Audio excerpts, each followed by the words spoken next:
আমার শ্বশুর মশাইয়ের আজকে হ্যাপিওয়ালা বার্থডে। বাড়িতে এসেছিল ননদ নন্দাই আর তাদের ছেলে তুহিন। আমার শ্বশুর মশাই আবার ভীষণ লাজুক মানুষ, জন্মদিন পালন করতে ভীষণই লজ্জা পায়। যে এত তো বয়স হলো, লোক দেখলে আর কি বলবে। কিন্তু বাচ্চা হোক আর বয়স্ক, জন্মদিন তো জন্মদিনই হয়, স্পেশাল ডে। তাতে লোক কিছু বললেই বা আশা কি আর যায়।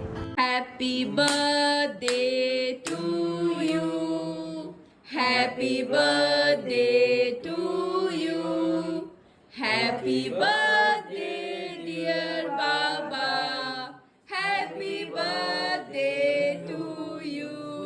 ক্ল্যাপ ক্ল্যাপ করো, ক্ল্যাপ করো, ক্ল্যাপ করো, ক্ল্যাপ করো, ক্ল্যাপ করো। ঘরোয়া সাধারণ খাওয়া দাওয়া, আর ননদ এনেছিল কেক। দাদু আর তার দুই জিগরের টুকরো নাতিকে নিয়ে কেক কাটছে। বড়টা যেমন শান্ত, ছোটটা তেমন বদমাশ। যেমনই হোক, নাতি বলে তো কথা।